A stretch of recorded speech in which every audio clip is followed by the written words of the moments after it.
I am disappointed. My family has been attacked. I'm running for chair. Things have been said about us, my wife and I, my friends, the Alpha Center. I'm not going to stand for it. And then I get up here tonight, and I feel like this meeting was totally tore apart for political reasons. I am very upset. And folks, let me just tell you something right now. I don't back down and I don't bow down. Well, I'm going to run for chair, and I'm going to stick with it. Now, if people vote me in, they vote me out. That's up to them. But I don't appreciate the things that have been going on. I've never seen as gutter politics as I've seen here in this. If I've embarrassed somebody, I make no apologies.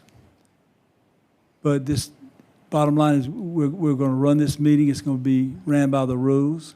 We're going to respect the rules. We're not going to just speak up and we're going to act out and holler out anytime we want. That was a blatant disrespect to me as the chairman of this county council, to destroy this meeting, to make it look as if I couldn't run a meeting. I know exactly what you were doing tonight. You know, the comment was just made that this was set up. I really take that personally. I think this council meeting was set up tonight to be disrupted. And I'm not going, and I'm very disappointed that nobody ever tried to set anybody up on this ordinance. It was done early. People were called early. He was unable to get in touch with anybody. But to sit here and say that this was a setup, what was a setup and a shame is that I'm running the meeting, and it was deliberately going to be sabotaged with me running the meeting. And I know that, and I don't appreciate it. I'm very disappointed.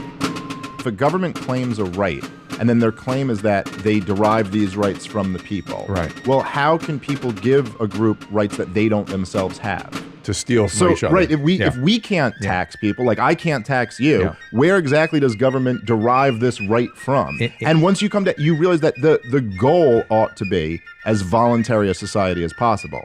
Now, how exactly you achieve that, how far you can push that is debatable, but certainly that should be the goal. That if government is providing a service for you, well then why does it need to be provided by force?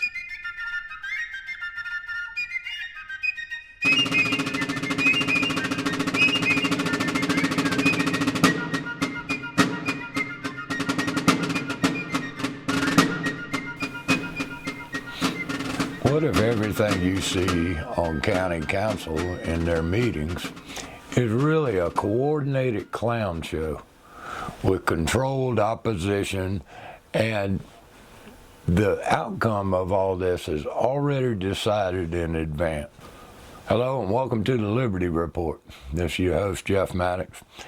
And today we're covering the budget process and the shenanigans around how they're pulling the wool over our eyes, and the raising of the millage tax was already in plan. We're also covering more control of private property, and this time it's from both sides of the collective who think that government can control anything and everything having to do with your property. And finally, Jimmy Jones. Jimmy Jones is chasing ghosts, and I'm not sure if he's not having a mental breakdown. Everybody's out to get Jimmy Jones. That's what we're covering today on the Liberty Report. First up, the clown show and the budget process. What is interesting here is how the budget process works. In Kershaw County now, every year they come up to where it takes about 3 months to do a budget. And what they do is they have a retreat and they set a bunch of goals and they all the feel-good stuff. And then that's handed off to the finance committee and the administration. And the administration tries to fit all the goals into what they want to call a budget.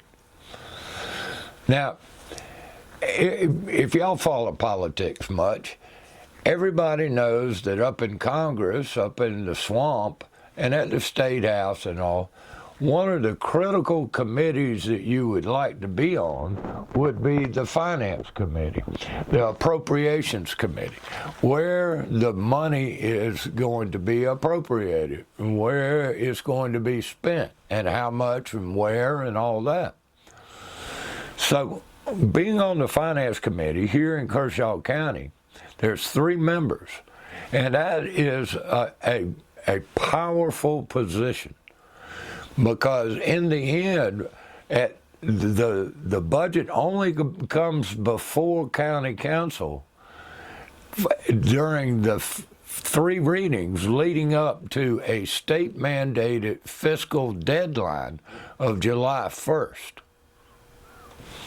So, generally speaking, every year the first reading of the budget is in title only.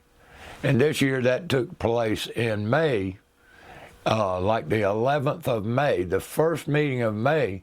The budget was read into the record and voted on unanimously in title only. What is important here is who is the members of the Finance Committee. Number one, you've got Sammy Tucker. He's the head honcho in the Finance Committee. He's been on the Finance Committee since the 2008, somewhere around there. He's always on the Finance Committee. You got Derek Shoemake and Brant Tomlinson. What's interesting here is when Ben Connell left to go to the State House, and Derek Shoemake was not seated yet. They had to figure out somebody to go on Finance Committee. So Jimmy Jones was nominated, and he said, I'll do it temporarily. I don't want the job, blah, blah, blah, blah, blah. So he sat on there for a little while until Derek Shoemake took office, and they moved Derek Shoemake in there. Now, at the time, Russell Brazel was the pick to go in there. But the night that happened, and Katie Gwynn said, Russell, I think you're going to take this job on the Finance Committee. And Russell said, no, I ain't taking it. Apparently they had a rift or something. And so here you go, you got Derek Shoemake, Sammy Tucker, and then Brant Tomlinson, who we know works for special interest and lobbyists, like the Mullikans and all. So you got Ben Connell's mini-me. Sammy Tucker, he never met a tax he didn't like. He loves to tax poor people. And you got Brant Tomlinson, who's going to go along with daddy-in-law, whatever he wants to say. So, Jimmy Jones and Russell Brazel, who are against raising taxes and all, should have been on the Finance Committee if they wanted any power at all. That leads us into this year's budget and this year's process. We got to go back to May 28th. May 28th was the night that the second reading of the budget is ready to come on. They read the first reading May 11th. The 28th is the second reading of the budget and the first reading of the millage. Jimmy Jones leads the meeting, and this is how it begins. All right. We're at a second reading of an ordinance to provide budget appropriations for county purposes in the County of Kershaw for the fiscal year beginning July 1, 2024 and ending June 30th, 2025, and adopt and implement the charge and collection of service and user rates and fees, and for other tax purposes and county appropriation purposes and matters related thereto. Mr. Vice Chair, What? can we do Alpha first? Yeah, Okay, that's what we're going to do. okay. You on Bravo? No, I'm on A. A Alpha or A Bravo?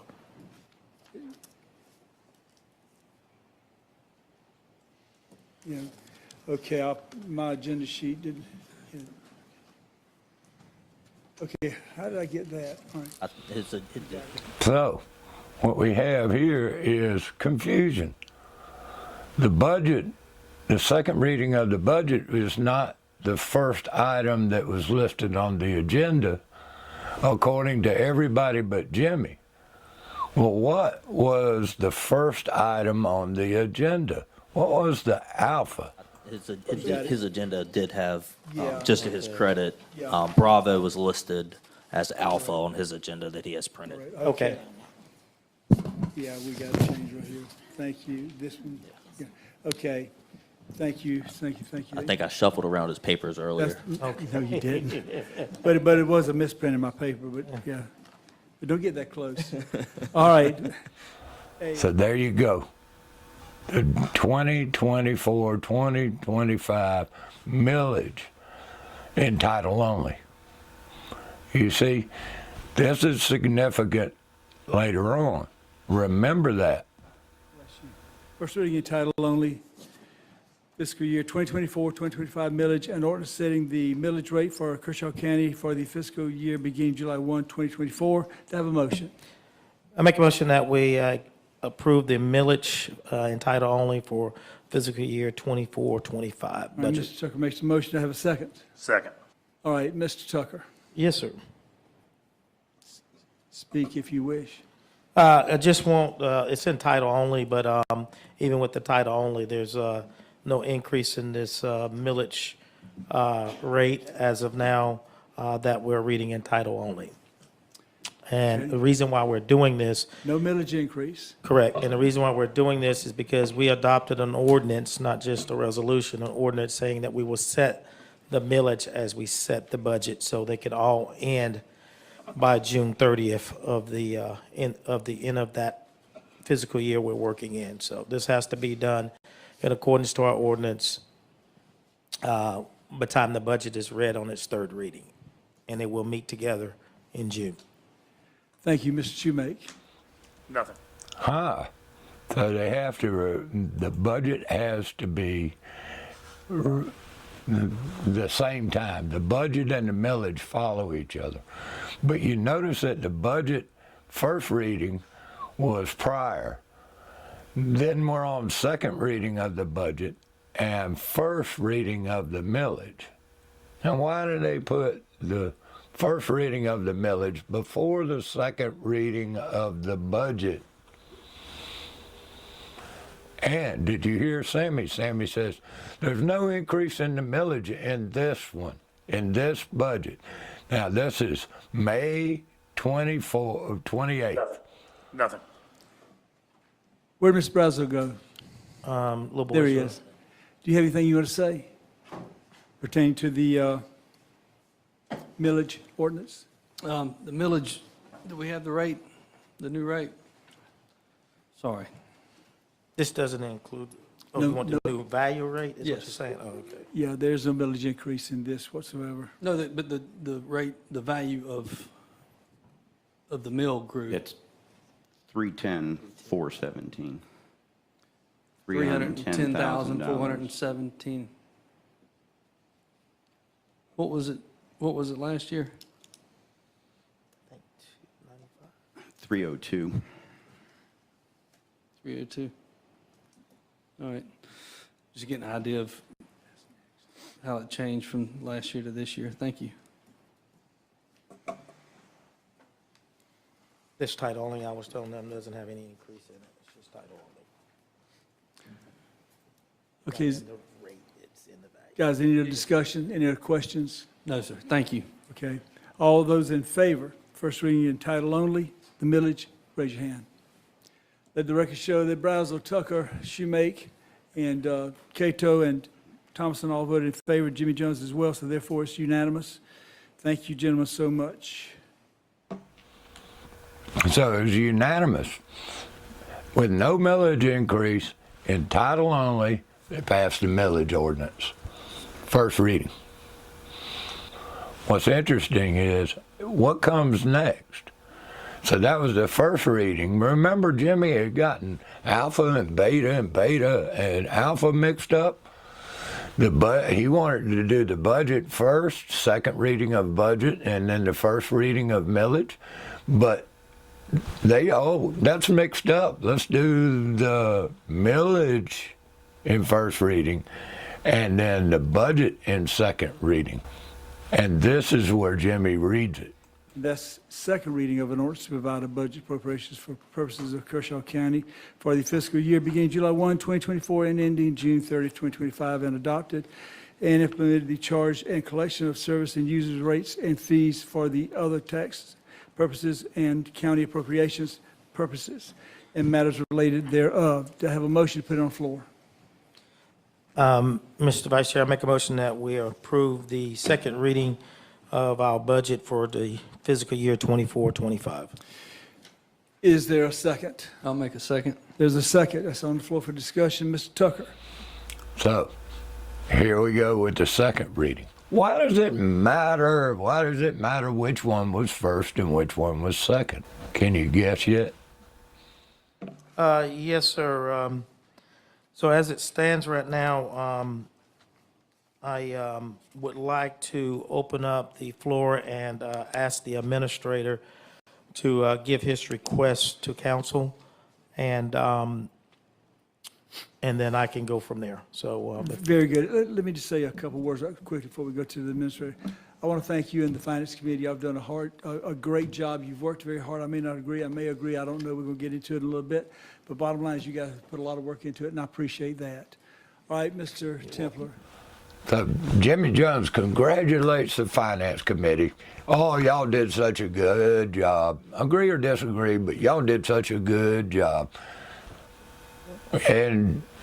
But they didn't increase the millage on the first rate, and they got a balanced budget on the first reading of the budget, and now they've got a balanced budget, no millage, no tax increase.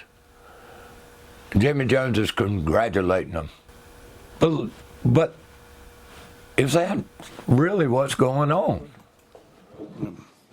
Thank you, sir. Members of council, I just want to first point out to your attention the packet you received and that was advertised in compliance with our 24-hour rule has had slight modifications. There's an update to it in front of you. It's very nominal modifications, but I just wanted to, as we leave here today, y'all will have the most up-to-date working copy of the budget. As you know, this is a living, breathing document. We try to get things locked down as much as we can, but you know, there are some kind of last minute rather adjustments, and as it relates to revenue, and it's not any change that would reflect an increase. It's just shuffling some numbers and some money around from line item to line item. So, Mr. Timber. That sounds like a little bit of babbling bullshit, shall we say? There's always last minute adjustments and you know, fuel costs and all that, and but what is it all leading up to? Last year, we had a budget of $34,746,307, and the proposed change is $4,485,120, according to the budget that I received in my packet. That's roughly a 13% increase in spending, and according to all the knowledge I have, that is a budget that has no tax increase. Is that correct? Look at that smile. I love that. Yeah, there's a no mill increase with the budget proposed by our administrator. I love that smile. You lit up because you knew you did your job. Thank you. So Russell's saying, oh, great day, y'all got a balanced budget because you got more increase in revenue. You're able to keep us away from any kind of millage increase and all that. And this guy, Tyler Kirk, he's their numbers guy. He says, yeah, this budget that we're proposing, that the administrator proposed, doesn't have any tax increase or anything like that. But let's go on and see what really happens. Mr. Russell Rousel, Sir. would you ask him if this is going to carry through to third reading? Oh, well, I don't think he has any control over that. I think that's The administrator's budget won't change without a council motion. So the budget as it stands is the administrator's recommended budget. That recommended budget can't be changed by administration without further action from council. Huh. So the administrator was told to do it this way, and he can't change it. In other words, he can't spend anymore unless county council does some kind of action. Huh. I wonder what's going on right here. there was 1.7 million in underestimated income. Do you think that the potential for this time next year for us to hear, hey, we've got an extra million because we underestimated again? Because I know you like to keep things safe for Kershaw County. We believe strongly in also making corrections if we're not exactly where we want to be. So I don't think you're going to see the same margin in the next year. We like to be safe, but you don't want to be excessive because then tax rates would be higher than what we would actually need. So the intent is to get safe but close, right? Not safe but 1.7 million left for capital. Sure, yeah. See, you know, we don't want to tax too much because the people will get a little pissed off and might come after us. But we want to tax just enough where we can keep a good buffer on there. And, you know, y'all decide. So then Russell brings up something that most of the people don't think about, but it's important. You know, every 5 years, there's a reassessment. So when are we required to do another assessment? I would have to speak with the assessor about that one. I'm sorry, sir, I don't have that ready. You talking about the reassessment? Yeah. 2025. Yeah, so next year, there'll be a reassessment. Property values will go up, and then that'll be another source of income. We'll see another increase because I know that I think my first year is every 4 years, is that right? Every five. Every five. Every five. Yeah, It happened right. on the 4 because we went, you can extend out for a year, and we chose to do that. So that's why it came up within so early on you because we Well, rolled over. next year will be my 5th year, so that makes sense. Because I remember my first year, we had just had a reassessment, I think, in 2020. I can't remember the exact date, but I know we went over 1 year. We extended because we had some issues of software and transferring information and all that stuff, so we extended out, which by law we can do. Yeah. So they know that they're going to get more revenue next year because of reassessment. And they're limited to 3% a year, I think. So your taxes are going up this year. Your taxes are going up next year. So, and I know we're capped at what, like 2.9% or something? I'm not sure on that. I have a different cap in my head. I'm sorry. I could be wrong, but I know that if a property goes way up or say it Oh, yeah. doubles in value, Yes. you can't assess it. Right. It's about 3% a Times year, two. Right. 15% in 5 years. Okay. That's how it works. Okay, so it could be a 15% increase? Not one time, I'm saying it's 15 over 5 years, 3% each year. So the property can grow. 3% a year. And what they'll do is they'll try to get it 3%, 3%, 3%. Because they need a new revenue source. Where can we get revenue? They're playing with force.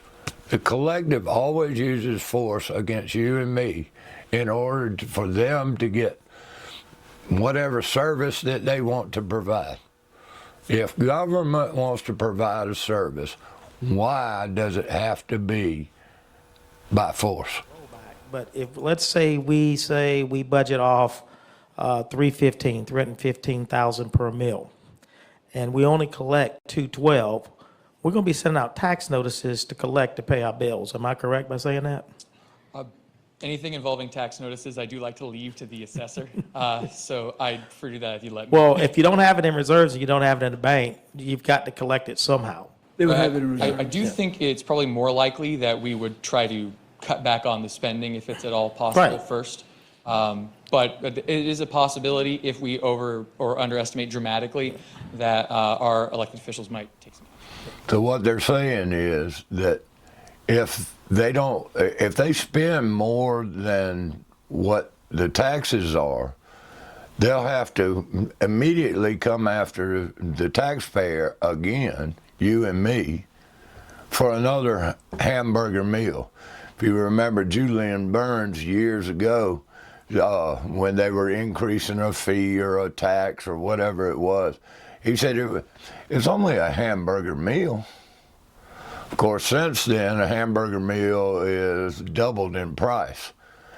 But that's kind of irrelevant. But government is always going to be able to come to you with a gun, essentially, and get more funding. So no matter what happens, government is always going to be at least maintaining, and if not, gaining. And so what happens after that? Well, Danny starts talking about the reasons why. The reasons why we've got to have more money. What was taken away from the council retreat, and a lot of that feedback was in terms of goals and objectives. That included high, medium, and low priorities.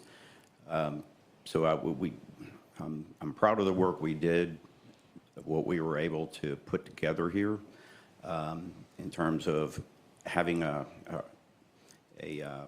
respectable cost of living adjustment for the employees at 4%, and then also making not and or, but making these market adjustments for positions that were significantly underfunded. We're talking individuals making $26,000 a year. So just trying to remain competitive, keep the talent we have, and again, offer a fair living wage. So we were able to do that. There was a lot of work that went into that. Again, if you received a market adjustment, you did not receive a COLA, so we were able to parse out those employees. We went essentially department by department to look at what these individuals made. We looked at what a fair market value was for that position. And we also kind of balanced it with what that position would pay in the private side. We always have to look at private side as what I would say is a threat to pulling our employees away. So according to Danny, it was council that set all our goals for what they wanted Kershaw County government to do. And 4% for the employees and all. I mean, the price of hamburger meals has gone up, and so they need more money too, and everybody needs more money. And so we've worked very, very, very hard, and we're working right up to the last minute, because the last minute, we don't know. We don't know until the last minute. We can't budget that far. It's got to be to the last minute. Otherwise, the numbers just don't work. The numbers keep changing. But he goes on. He goes on to tell us more about. So I have really, stressed and strained over this budget. I take a very serious approach to the fiscal responsibility of this county. Very, very, very the fiscal responsibility of this county. I never want to have council caught flat-foot on anything. So we have essentially generated a budget that is, it achieves a lot of things, but to achieve what I wanted to achieve, I would ask for 3 more mills in this year's budget. So just 3 more mills, and what I would do there is I would push 1 mill over to the sheriff. Yes, sir. To address a lot of those, they are, historically, it is, those inflational increases have essentially consumed about the value of a mill, historically.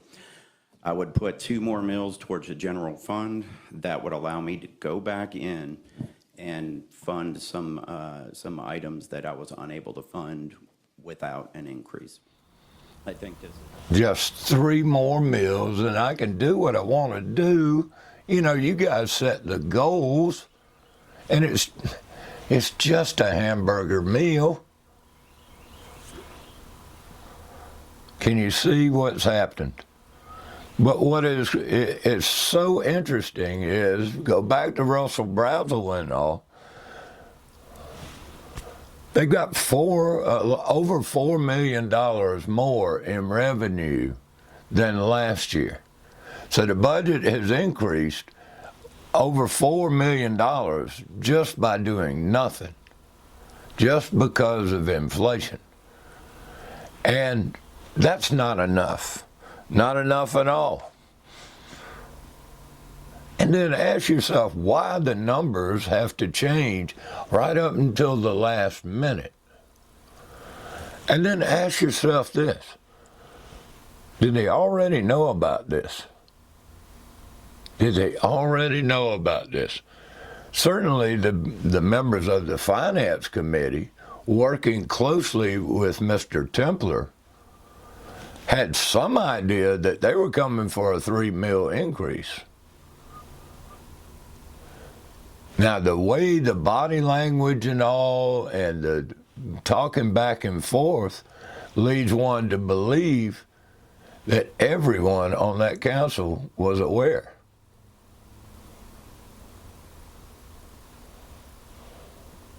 Could it be?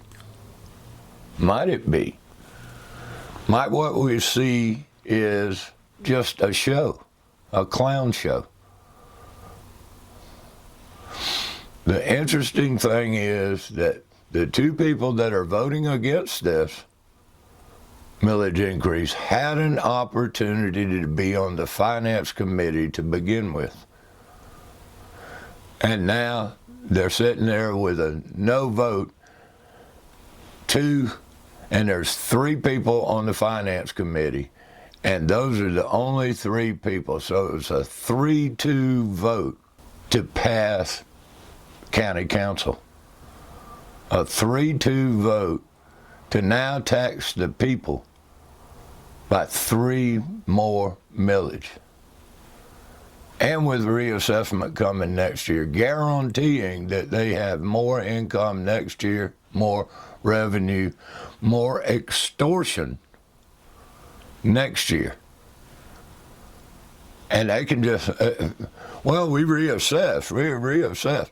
You know, and government always says, you know, we've got to have a little bit more money, you know, for your safety and security and, you know, to do the best things for the people. Not to protect the individual, but for the collective good, we have to do these things. And Mr. Templer explains now how seriously he takes the budget. I think this is this is something I don't take lightly. Yes, sir. Because I'm a taxpayer as well. I have an 86-year-old mother that lives around the corner from me, and I think about her. But as your administrator, I am asking for $3 million increase to this budget to allow me to do the things I need to do. This is in line with what we have done historically. We typically have, when we have not increased millage, we skip a year and then pick back up, and it is a nominal increase. I don't think the load on the individual taxpayer, homeowner, vehicle owner is going to be earth-shattering. Matter of fact, for a $100,000 home, you're looking at $13.20, and you can do the math based on... So less than $45 for the year. Yes. And then for a $30,000 car, I think it's around $7. Yeah. So I am just respectfully asking council to consider that request for 3 mills to allow us to operate and move forward through this year. Mr. Temple, So historically, we've done it this way.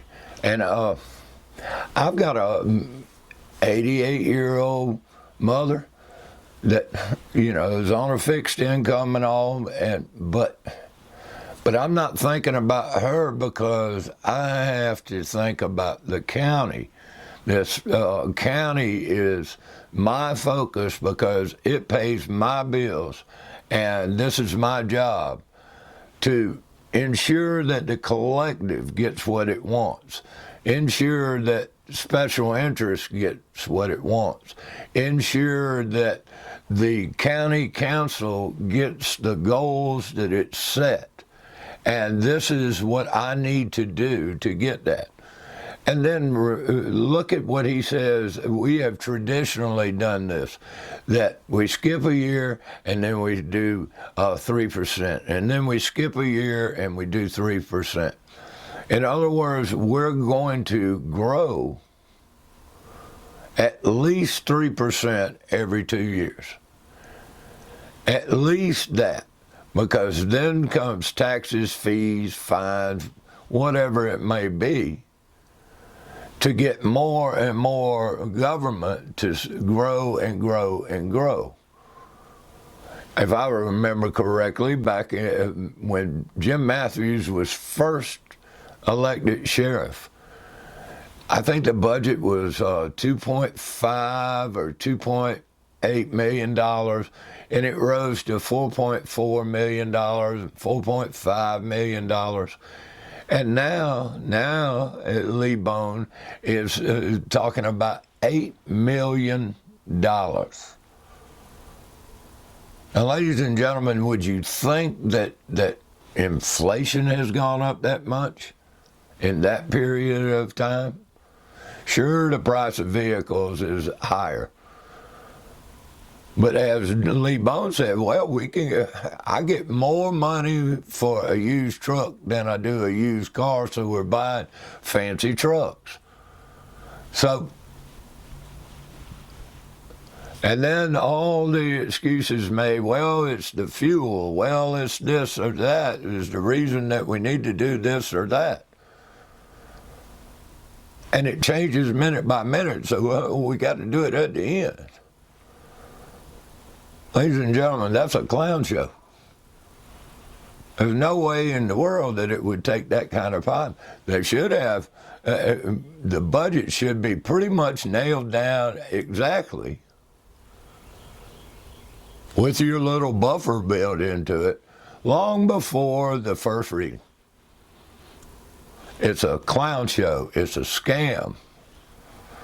But in the end, of course, what do you think's going to happen? They're going to pass it. very good. Let me just say this, that I think the Finance Committee has worked very hard, and I know that they've come with a recommendation, and I'm not going to support this tonight because I just don't think, when you talk about increasing the millage, guys, times are tough. Really tough out there. And I just think we have to really tighten our belts as well. And I know that our law enforcement, we have a jail to build. We've got to figure out how we're going to do that. We're going to probably have to go do a bond or whatever. That's all for another day and story. But nobody's really brought that up and addressed it. But we're talking about a huge, huge amount of money, and where's it going to come from? So, anyway, having said that, any other comments? Well, I think the biggest takeaway and something that I'd like to mention is the fact that we've got $4.5 million more in the budget without any additional millage. So what is that? The equivalent to almost 15 mills? Well, that was a point of discussion we had the other night, and you bring up a valid point on that. So I think we can. I think we can fund Hold on, Mr. the sheriff's office, and you're only going to get 1 mil of the tax increase. $315,000. Is that what it is, Mr. Administrator? About that, maybe a little less. Sheriff, didn't I give you a proposal that would have given you $750,000? I did, he's nodding yes. Okay. So, I don't want to paint this as something it's not. It's a tax increase, and I'm sure it's got plenty of good places to go. I've actually heard from some other agencies that have requested more money. I won't name those agencies because they do good work here in the county, but I think it's more of a tax increase for all, rather than just, I don't want the sheriff to have to wear that as, this is a tax increase for me, not when you're only getting a third of the increase.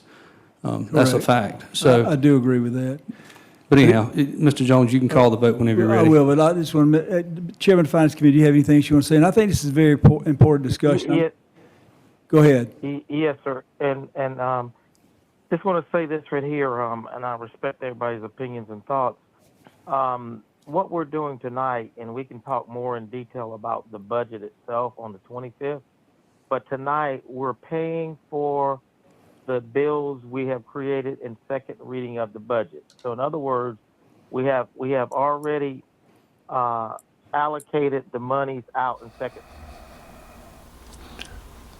So the man of the people, Jimmy Jones, they're all along fighting for the people. I can't support this. I can't support this. Times are tough. Times are tough, y'all.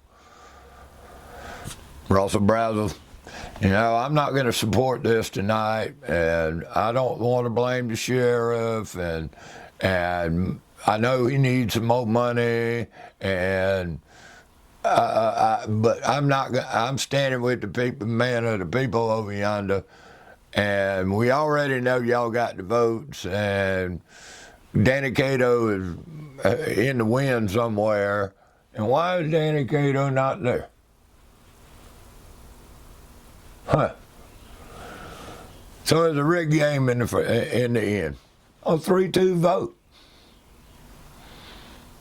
Ladies and gentlemen, have you been had? Is this just not a game? $4 million, 13% spending increase, a 13% increase, and yet they want more money. Is this your limited government that you wanted? But the attack on private property continues. As the meeting wore on, we came to an ordinance about skeet shooting in hunt clubs.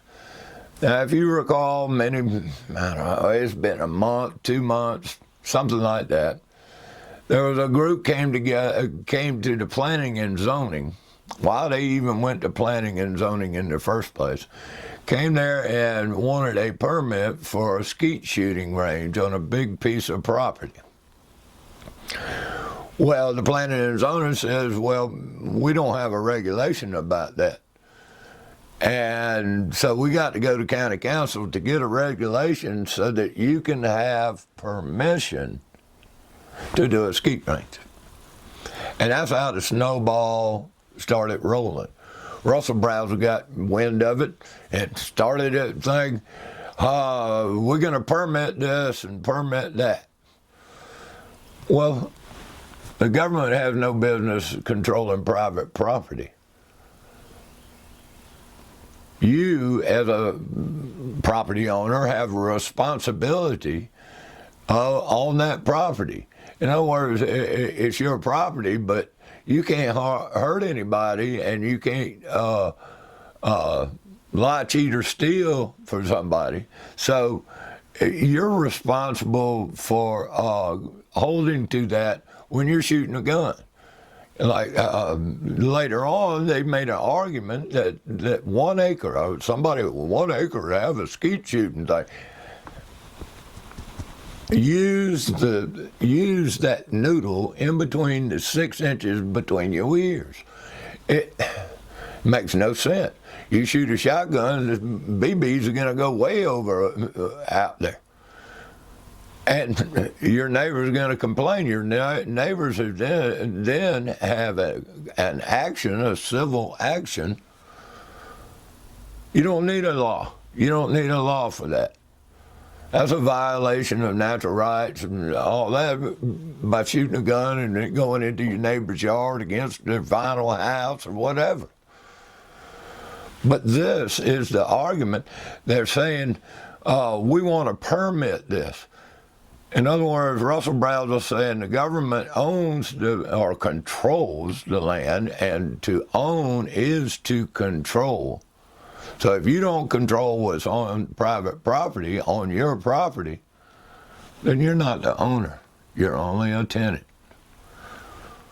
2411, an ordinance to amend Kershaw County, South Carolina Uniform and Zoning Land Development Regulations to amend Table 3.3 to allow for gun club and skeet shooting ranges, as well as hunt clubs and other amusements as permitted use in all primary zoning districts within the unincorporated areas of Kershaw County. All right. So, allow skeet shooting range, hunt club, and other amusements. Why is government permitting anything? But listen to what the debate is. I have some discussion. One thing that as we were looking at this, and I know talking to some of the county attorney and the legal stuff, I would like to make a motion to amend. I'll make the motion and I can discuss it. I would like to make a motion to amend to allow for gun clubs and skeet shooting ranges as permitted uses in B2, RD1, RD2, and MRD1, and designate the off-street parking requirements as not applicable to gun clubs, skeet ranges, hunt clubs, and other amusements. That's my amendment. All right, you heard the amendment. Is there a second? So the amendment is to regulate a little bit more. In other words, you got R15, R4, R8, R9, and these are where certain levels of certain houses can go and zoning areas and all kinds of craziness that government likes to twist and turn and pull levers to try to direct society. And so he's taken it from all the people to just certain areas. They're going to allow you to do whatever you want to do as far as skeet shooting and amusement and that kind of thing. So none of them are arguing on the principle of private property. There should be no permission slip at all, as long as you are doing no harm to anybody and nobody brings complaints and all. That can be adjudicated. This permission slips is just a steady erosion on private property under the guise of the greater good, of the general welfare, of a collective that doesn't really exist. That amendment. I'm going to second that amendment. All right, Mr. Schmick, you had the floor. Yeah, basically, the concern that I have after looking at this and talking to the lawyers is that if it passes without this amendment, then in theory, even in R6s and R15s, gun clubs and skeet ranges would be allowed. And I think, I know, obviously, over in my district, which is pretty condensed, the idea of having a full-on hunt club or skeet range on a 1 acre parcel, I just don't think of what those zoning uses were intended for. So that would be my amendment. Unfortunately, I don't know that I can support it without that amendment, just because I'm concerned that, again, I'm happy to come back and revisit. Can we get a copy of that in writing? Yeah. This one? There you go. This is a straw man argument Mr. Shoemaker's making. Oh, 1 acre, and I don't want hunt clubs over there, in the McMansions, where the boxes are. Maybe they got an outlying lot, that's actually a 1 acre. And they're in the cul-de-sac down there, and they're going to start a hunt club, y'all. They're going to hunt deer on 1 acre, and they're going to... The idiocracy, and people buy into this babbling bullcrap. This is your government. This is the clown show. This is the incrementalism to doing completely away with private property and individual rights. No matter their rhetoric, no matter their intentions, good, bad, or indifferent, they are headed down the highway to hell.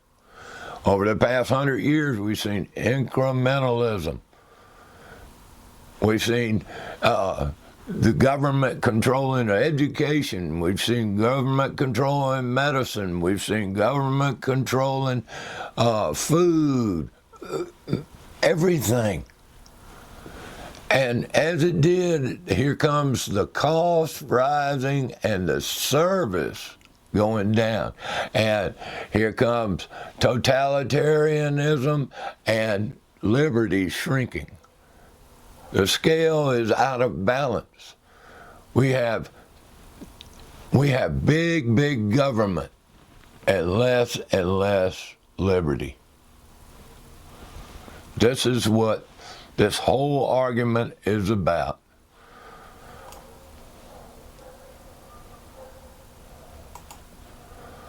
But it gets into a cat fight. Tomcats, but a cat fight. Russell gets himself into a wrinkle about it because he didn't get in touch with the attorney at the right time, and it's an attorney battle and the legalese and. The attorneys are the ones that led us to this point when Russell wanted the permit. And in the end, it was the attorneys said that you need to do it where we permit this because in the future you might have a council that comes back and says, we don't permit this. But in the end, does government have control of all private property? And what? Excuse me. Go ahead, Mr. Schmick. You had the floor. Well, no, I mean, that's basically what I have. What qualifies as a hunt club? What is the legal definition of hunt club as far as our ordinances? Is that an acre? So if me and some buddies have an acre property and we decide to go out there and put one deer stand up and it's there, is that considered a hunt club? I don't know if that's a legal question or not. I think it's a good question. Yeah, I'm not sure what qualifies I've as a got hunt 1 club. acre with a deer stand on it. I do too. And I think it's actually in R15. So I don't know if I could name it Brant Tomlinson Hunt Club and then I might not be able to shoot a deer on that piece of property. So Brant makes the same argument, but in a different way. And Russell and Brant say, I've got a deer stand on 1 acre, and you know, if y'all, that could be a hunt club, and then y'all could say, boys, why do you make such terrible arguments as if you're trying to protect private property when essentially you're saying government has permission to ban whatever or permit whatever. This is not the way government was envisioned, or perhaps it is. Perhaps that's inherent. But God-given natural rights include private property, ownership, control. They play with all the zoning laws and all that, and government's going to protect you from shady builders and all that. They can't do that. They can't do that. They try as they might and try as they may, and the pendulum swings from no growth to mo growth to back and forth, and they're always piddling around and all. But in the end, they can't do anything. They need to leave that to the private sector. Insurance companies and banks are the main ones that will take care of the building codes and all that without government. Yeah, that piece of property. So like, I understand your concern because they brought it to me as well. I think, who brought this up? Because you clearly said that it wasn't the attorney, so somebody within the county's bureaucracy brought this to the attention of Councilman Shoemate. Yeah, no, they brought it to attention of me, sir, not Councilman Shute. They brought it excuse me, who let was me that? say something. I'm I'm going to answer listening your to you. question. I'm going to answer your question, but just hold on, okay? Now, Mr. Robinson brought it to my attention when I got here this afternoon, and I looked at it, and the first thing I said to him was, bring it to your attention. Okay, that's how that unraveled. And Mr. Shoemake looked at it coming down into this room, and I'm glad he brought it up because I think it brings some good discussion. And so Well, he's got it- now, he's got it let me say printed this. out. Excuse me, Mr. President, let me say something. Typed up. Hold on a minute. Yes, he does. I don't know who called Mr. Robinson prior to him getting with me. Was it a staff member? How did this all come about? And Mr. Brown's got a legitimate concern there. Who brought this to your attention? So Russell wants to get to the bottom of it. See, he wasn't notified about this until 30 minutes before the meeting. And who brought this up and why wasn't I informed at all? And Jimmy Jones said, I had the lawyer go over the whole thing, the whole agenda when it came out, which it must have come out on Thursday morning. But however, I think that they've seen it before Thursday when it's released to the public. So as you're aware, the agenda was published this week, and we had a conversation just about the items on the agenda. And you asked our office to make sure that we knew everything that was going to be on the agenda and be prepared for any questions that might arise. Correct. From everything on the Dealing with all the agenda, all the correct? agenda items, including the millage and otherwise. Correct. Okay. And also, certainly. Thank you. One of the questions that came up during our discussion with staff is, would this allow gun clubs, skeet shooting clubs, and hunt clubs in residential neighborhoods in the unincorporated areas? And that discussion, having grown up here, neighborhoods that came to mind, Valley Park, Cool Springs areas, Fredericksburg, would it apply to that? And the answer was yes. That this would remove the restrictions that would presently bar skeet shooting clubs, gun clubs, and hunt clubs in those neighborhoods if it were passed as is. And then there was also a discussion about the language regarding other amusements and what would be included in that. And there's a long list in the NAICS of other amusements that would be permitted. Because we basically would be removing any of the restrictions countywide on any of these items anywhere in the county, no matter where it was, whether it be a business, an office, a neighborhood. This would remove the restrictions that are currently in place for skeet shooting clubs, hunt clubs, and gun clubs. I reported back to you as you requested that these were the responses we got, and if there were any questions, in our conversation, you asked me to be prepared to respond and have something in writing should that issue become an issue, or questions relating to the neighborhoods. I did that. It's very short. I think you saw it. It's about 6 lines. Just what the amendment. I called Mr. Brazel earlier this week, and I was able to talk with him today. You called me earlier this week? Yes. Left a voicemail, and was able to talk with you today. And then Mr. Shoemake I saw in the hallway, and you introduced me to Mr. Shoemake, and So you took it upon yourself to have this amendment ready to hand it to the councilman who was ready to make the amendment. Is that right? Mr. Jones asked me to prepare it, and I did do that, yes. Okay. Mr. President, let me make myself clear so we're not putting stuff in there that doesn't belong. I asked him to go through the entire agenda and to tell me if there were any concerns in there whatsoever, if there were, for any item, to bring them to my attention.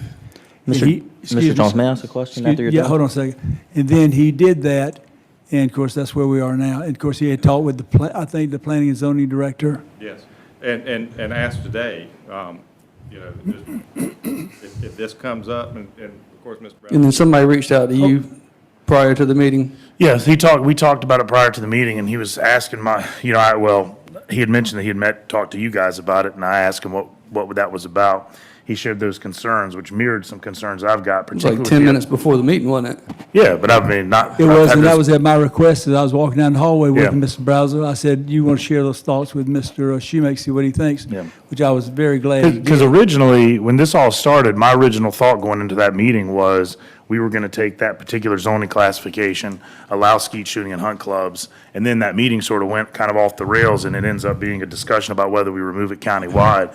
So as I thought about it, I had some real concerns, and I thought this amendment addressed those concerns, so. And why did Jimmy say, oh, look, how about looking over this whole agenda and seeing if everything's okay? Ladies and gentlemen, that's not a usual thing.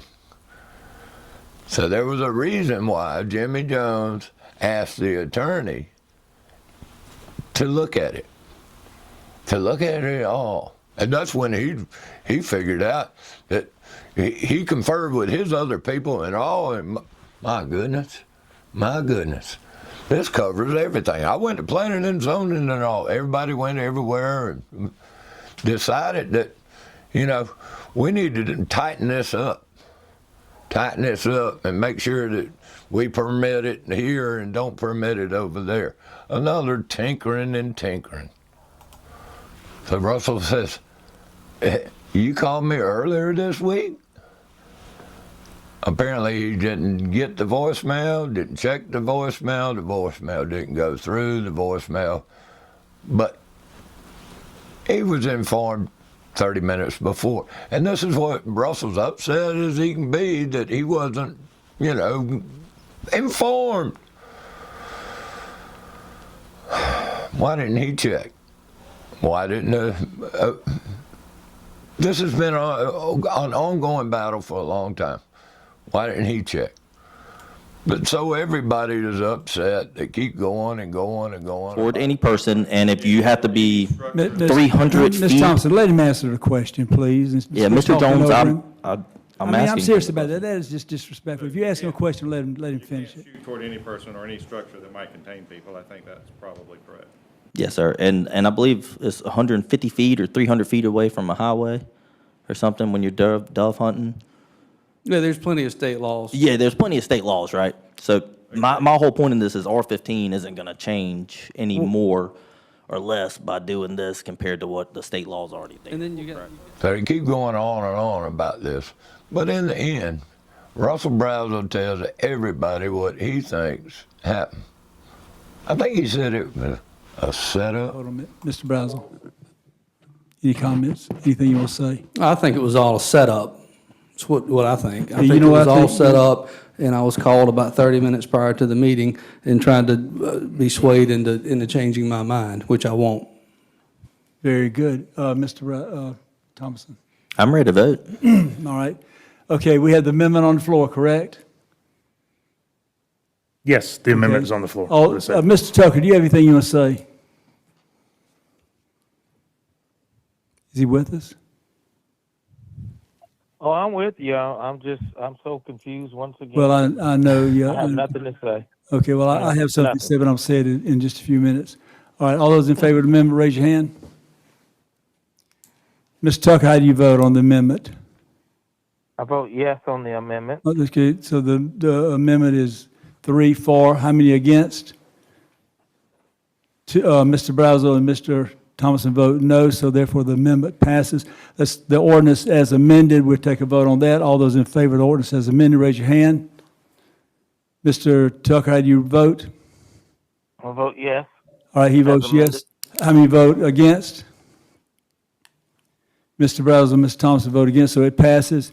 And so it passes. With Sammy Tucker confused as I am, because it was not a battle of a principle. It's just a battle of who wants what, where, and where. What do you define a woman as? But Jimmy Jones is offended, and he, after the vote, says this. Mr. Brazel and Mr. Thompson vote against, so it passes. Thank you, gentlemen. Let me say something else, too, and I'm going to be very clear about this, how I feel. You know, the comment was just made that this was set up. I really take that personally. I think this council meeting was set up tonight to be disrupted. And I'm not going, and I'm very disappointed that nobody ever tried to set anybody up on this ordinance. It was done early. People were called early. He was unable to get in touch with anybody. But to sit here and say that this was a setup, what was a setup and a shame is that I'm running the meeting, and it was deliberately going to be sabotaged with me running the meeting. And I know that, and I don't appreciate it. I'm very disappointed. All right, let's move to the next item. So the question is, do you think government should control private property? Many people out there say, well, I want government to restrict what size house you can put on, what size property.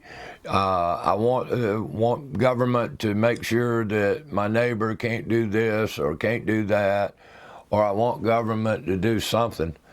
And it's kind of like the old story. I didn't like what my neighbor does, and so the government came for them. And I didn't say anything because, I didn't want him doing what he was doing. And then they came for my other neighbor because he had a swimming pool, and I didn't have a swimming pool, so I didn't say anything either. And then they came for me, and there was nobody else there. So be careful what you ask government to do, because that same government that you're wanting to do something to somebody else will one day do the same to you. Government is fire. Government is nothing but force. And it runs on extortion. Be careful what you ask for, because you may just get it. So we have the budget where they're coming after more money because, they love you, don't you know? And we have a tax against private property under the guise of permitting a little bit of freedom. And then throughout the whole meeting, we have Vice Chairman Jimmy Jones, who is now acting chair because of the resignation of his favorite daughter, Katie Gwynn. So now we have a council that is down to 6, which leaves a possibility of a tie. And if you would have been paying attention to the meeting, you would have noticed that Danny Cato is not there. That guarantees that the budget passed and the millage passed, even if Russell and Jimmy are going to vote no. So that's the way the clown shit goes. But Jimmy Jones thinks there's a conspiracy. Thank you, gentlemen. Let me say something else, too, and I'm going to be very clear about this, how I feel. The comment was just made that this was set up. I really take that personally. I think this council meeting was set up tonight to be disrupted. And, ladies and gentlemen, I think Jimmy is losing a step. There was a time in there when, several times during the meeting, where he got a little confused. And what is interesting is how on the council briefings, every week you have the same thing over and over again, every meeting, where first you have council briefings, administrators briefings, and then legal briefings. That's how it always goes at the end of the meeting. And even Jimmy knows this, but listen to what happens when he starts introducing the end of the meeting. Administrators briefing. The 3 same things we see every week. No, council briefing, isn't it? No, yeah, I'm sorry. Yeah, I'm sorry. Council briefing. Exactly. I apologize. You're right. I jumped right over that. All right, council briefing. You see, ladies and gentlemen, I jumped right over that. The same three things we see every week. But I jumped right over that. A little Freudian slip or a little, what is that? And there were several times during the meeting. But what really, really showed its face is in his council briefings. Ladies and gentlemen, you're not going to believe this. Let's take a listen.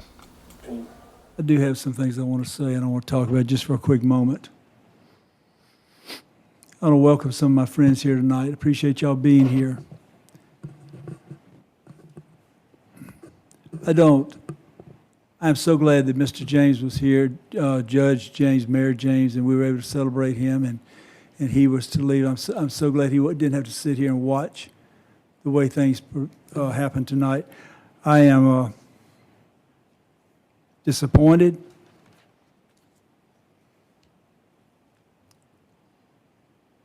My family has been attacked. I'm running for chair.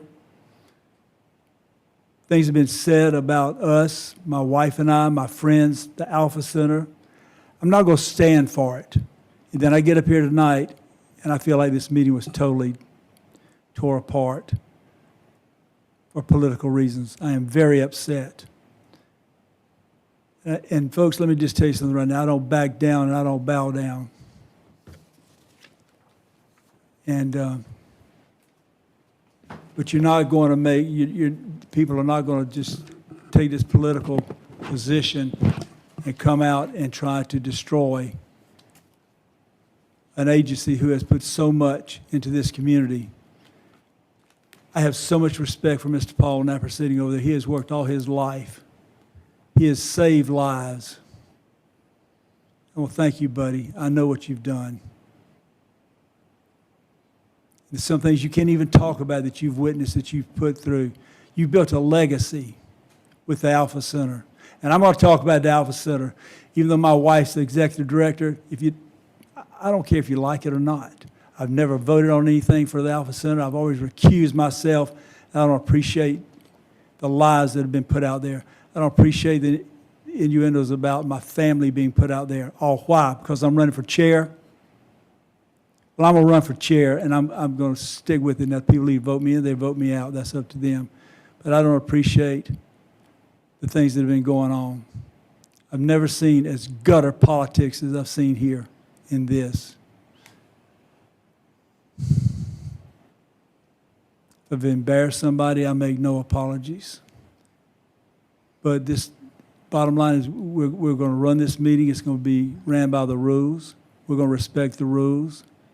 We're not going to just speak up and we're going to act out and holler out anytime we want. That was a blatant disrespect to me as the chairman of this county council.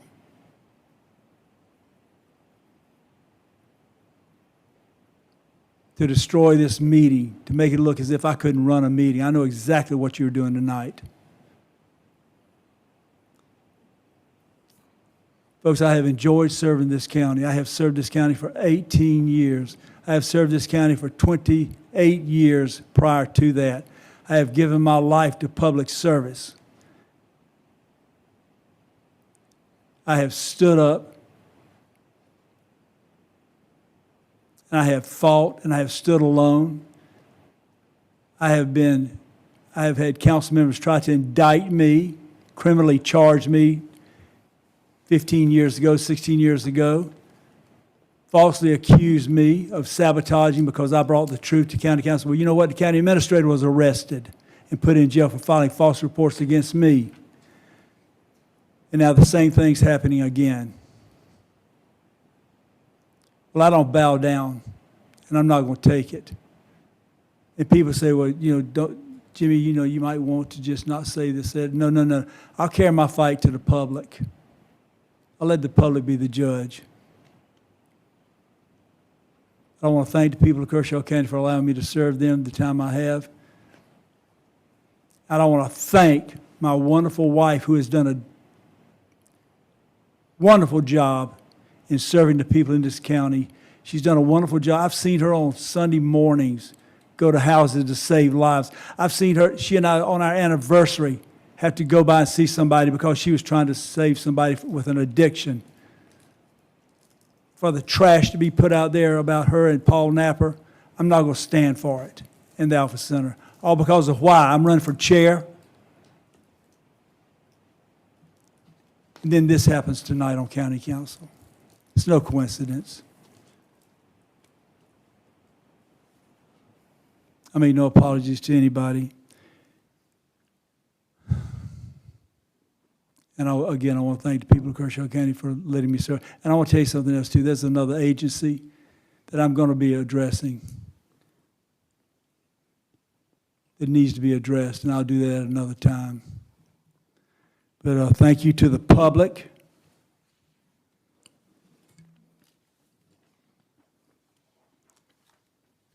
And with that, Mr. Danny Templer, do you have anything? Just a few quick items. There's What in the world is that?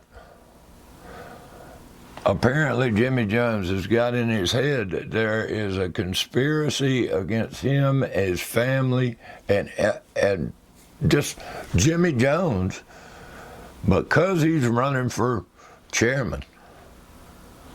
What, where in the world did that come from?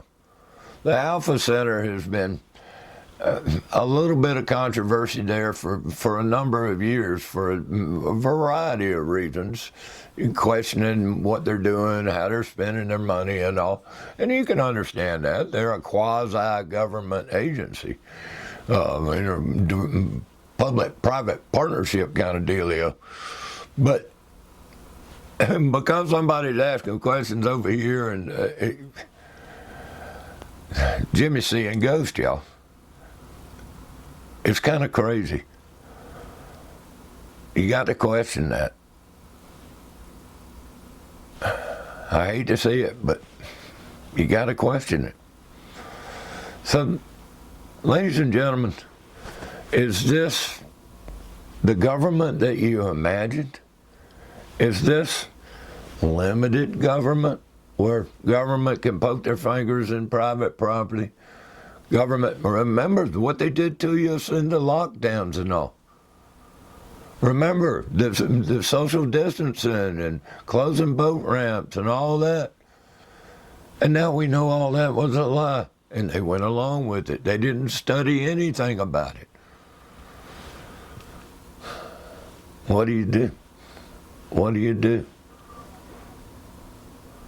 Well, I had a bunch of people coming to me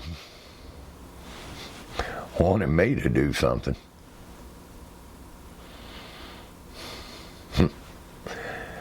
I think I'm gonna let Pork Chop tell you what happened.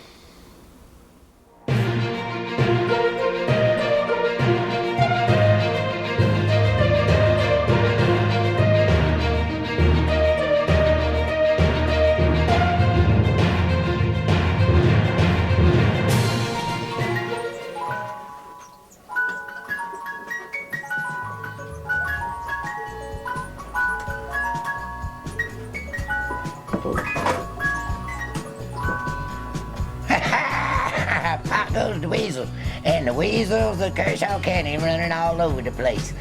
Hey y'all, this is Pork Chop, and with an intelligence report.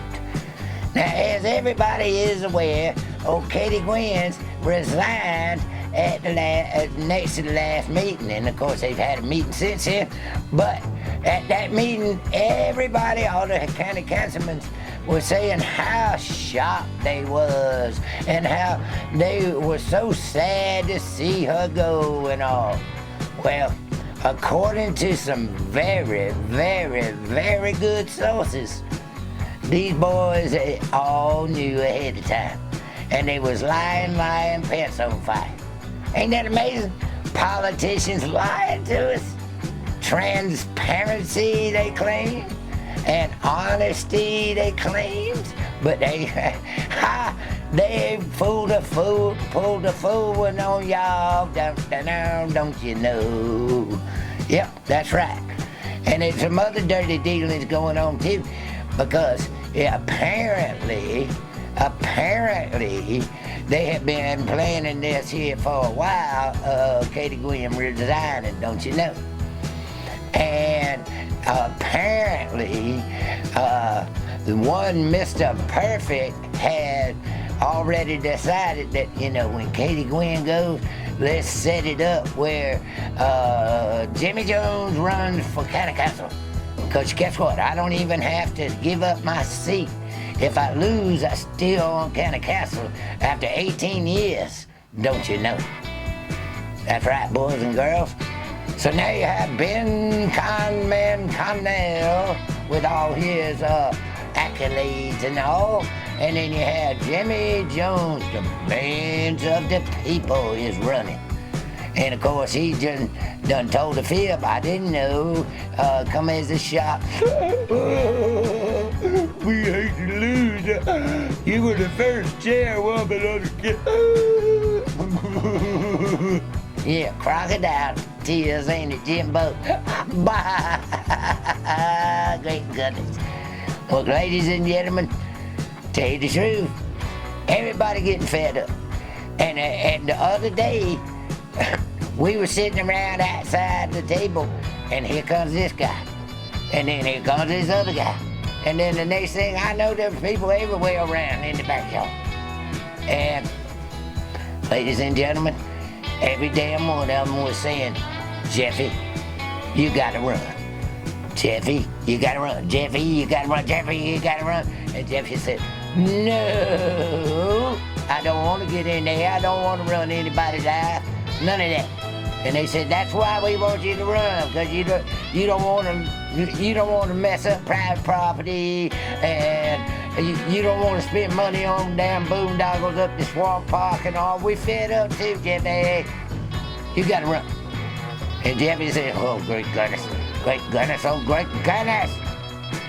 And he looked over at Pork Chop, and he looked over at Josephine, and he said, I guess I'm gonna run. And everybody said, yay, Jeffy, it's gonna be great, Jeffy. And Jeffy just shaking his head, and he's looking down, and I don't think he was too happy back. But ladies and gentlemen, Jeff Maddox is running for Kershaw County Chairman. And that's the intelligence. And if you want to know more about Jeff Maddox, go to the YouTube channel, go with back and far and learn. He don't tell no, he tells you like it is, don't you know? So if you want to be voting for and you're fed up and you don't want big government on one side or big government on the other side, you're gonna have to vote for Jeffy. I'll just pray. Anyway, so they all lied about Katie Gwynn. They knew when Katie Gwynn was gonna go. And it was preparing for it.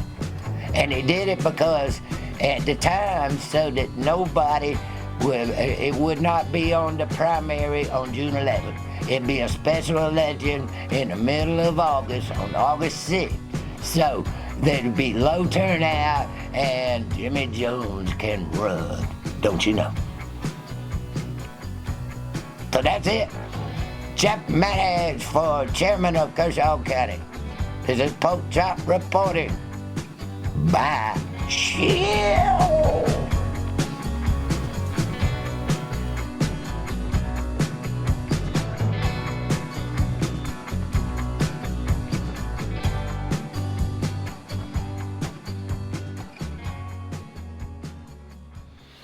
That's right, ladies and gentlemen. A group of people has coerced me to jump into the race, to be the voice of reason, to be the voice of the poor, to be the voice of the people that want more freedom, that want less government, that want the personal responsibility that comes with freedom. Freedom is dangerous. Get used to it. But government is more dangerous than freedom. Because without freedom, you're just a slave. Check us out on Facebook. Jeff Maddox for chair. Jeff Maddox for county chairman. Jeff Maddox for chairman. Look it up. You'll see. And if you want to kick in a few bucks, these guys are spending some crazy money. If you want to throw in a few bucks or something, give Sing Go. There's a link over there. And that was the Liberty Report. I appreciate all of you tuning in. I hope this gives you something to think about. I hope you consider stepping out. Freedom's not free. It takes pretty hard work. Till next time, peace. If a government claims a right, and then their claim is that they derive these rights from the people. Right. Well, how can people give a group rights that they don't themselves have? To steal from each other. Right, if we can't tax people, like I can't tax you, where exactly does government derive this right from? And once you come to, you realize that the goal ought to be as voluntary a society as possible. Now, how exactly you achieve that, how far you can push that is debatable, but certainly that should be the goal. That if government is providing a service for you, well then why does it need to be provided by force?